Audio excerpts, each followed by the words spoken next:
बिस्मिल्लाहिर्रहमानिर्रहीम। मेरे प्यारे प्यारे व्यूवर्स को मेरा प्यार भरा सलाम। आज हमने गुलाब जामुन बनाए हैं बिल्कुल ही बेकरी के स्टाइल में इंशाल्लाह। तो उसकी रेसिपी आपके साथ शेयर करते हैं। देखते हैं गुलाब जामुन बनाने के लिए हमने किन किन चीज़ों का इस्तेमाल किया है। आपसे रिक्वेस्ट करते हैं आप हमारे साथ आखिर तक जुड़े रहें। इंशाल्लाह हम आपको हर एक चीज़ एक एक करके बताएंगे। तो सबसे पहले हमने 4 टेबल स्पून हमने जो है तेल लिया है, और साथ में हमने जो है 100 ग्राम खुशक दूध लिया, और साथ ही में मैदा 2 टेबलस्पून हमने लिए हैं, और साथ में सूजी 2 टेबलस्पून लिए, और आधा टेबलस्पून हमने बेकिंग सोडा लिया है, कंडा लिया है, और साथ में 4 टेबलस्पून हमने दूध दिया है।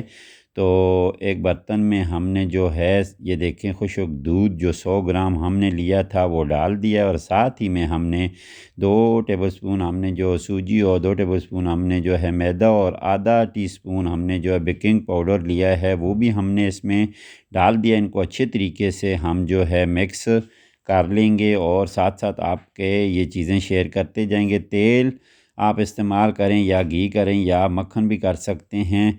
तो जो चीज़ आपके पास मौजूद हो तो वो इसमें आप डालकर इसको अच्छे तरीके से मिक्स कर लें। तेल हमने लिया है और 4 टेबलस्पून हमने तेल इसमें डाल दिया है, और इनको अच्छे तरीके से हम चम्मच के साथ जो है हम मिक्स करते जाएंगे, और साथ ही में जो जो चीज़ें और भी हम डालेंगे आपको बताते जाएंगे। ये देखें हमने अंडा लिया है, तो सबसे पहले हम अंडा थोड़ा सा डालेंगे, और उसके बाद जो है इसमें देखेंगे कि अगर ये सख्त हुआ तो फिर और अंडा हम इसमें डाल देंगे। और ये देखें जो हमने तेल इसमें डाला था उसको अच्छे तरीके से हमने मिक्स कर लेना है। ये देखें बिल्कुल तेल तकरीबन हमारा जो था इसमें आटे में और साथ ही में जो खुशक दूध था उसमें मिक्स हो चुका है, और साथ में हमने जो है इसमें अंडा भी डालना है। ये देखें पहले हमने अंडा आधा डाला है और दूध भी हमने आधा डाला है। तो देखते हैं ये कितना दूध इसमें आ जाएगा। ये देख लें जो हमने इसमें अंडा हमारे पास बाकी बचा था वो भी इसमें हमने डाल दिया, और दूध भी जो हमारे पास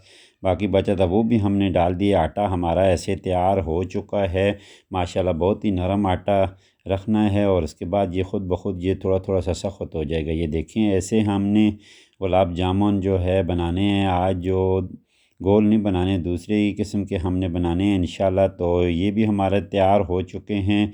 तो अभी अब हम चाशनी बनाएंगे। तो चाशनी के लिए हमने पानी लिया है 1 लीटर, तो 500 ग्राम हमने चीनी ली है, और साथ में 4 सब्ज़ इलायची ली हैं, और लेमन लिया है। लेमन का हम इसमें जूस डालेंगे इंशाल्लाह।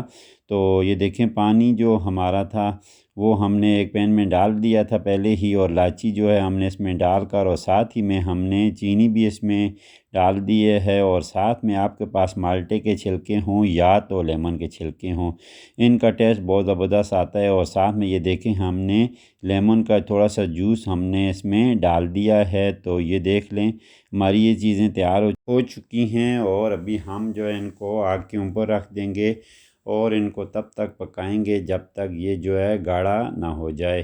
ज़्यादा गाढ़ा भी नहीं करना है और ज़्यादा पतला भी नहीं रखना है। तो ये देख लें लेमन का जूस हमने इसमें इसलिए डाला है कि ये बाद में चीनी बन जाती है, तो इससे जो है चीनी नहीं बनती। ये देखें चाशनी हमारी तैयार हो चुकी है। तो इनको हम एक बर्तन में निकाल कर ठंडा होने के लिए रख देंगे। माशाल्लाह ये देखें हमने थोड़े थोड़े से जो है माल्टे के छिलके हमने काट के इसमें डाल दिए हैं, और इसका टेस्ट बहुत ज़बरदस्त आ जाता है। तो ये देखें हमारे गुलाब जामुन तैयार हैं अभी।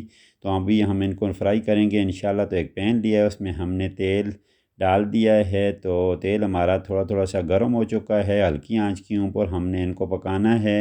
हल्की आंच के ऊपर इसलिए पकाना है क्योंकि ये जो है ऊपर से जो है पक जाते हैं और अंदर से कच्चे रह जाते हैं। ये देखें माशाल्लाह ये हल्की आंच के ऊपर पक रहे हैं, और पकने के बाद ये नीचे थोड़े से रह गए थे तो ऐसे हो चुके हैं। और इसके बाद ये देखें जो है थोड़ी टाइम के बाद ये ऐसे तैयार हो चुके हैं, और इनको निकाल कर हमने चाशनी में डाल दिया है। तो और जो हमारे पास बाकी थे तो वो भी हमने इसमें डाल दिए हैं। माशाल्लाह बहुत ही ज़बरदस्त गुलाब जामुन हमारे तैयार होंगे इंशाल्लाह। आप भी एक दफ़ा ज़रूर ट्राई करना, और ट्राई करने के बाद हमें ज़रूर बताना कि आपकी रेसिपी कैसी बनी, और आज की ये रेसिपी आपको हमारी कैसी लगी। इंशाल्लाह ये बहुत ही सिंपल सी रेसिपी है।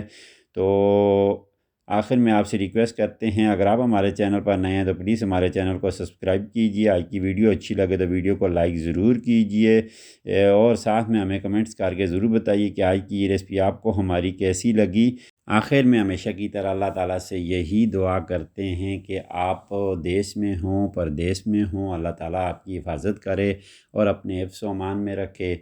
आपको अगर कोई भी मुश्किल पेश आए तो अल्लाह ताला आपकी वो मुश्किल दूर करे। अपना और अपने घर वालों का ख्याल रखना, हमें भी अपनी दुआ में याद रखना। इजाज़त चाहते हैं। अल्लाह हाफ़िज़।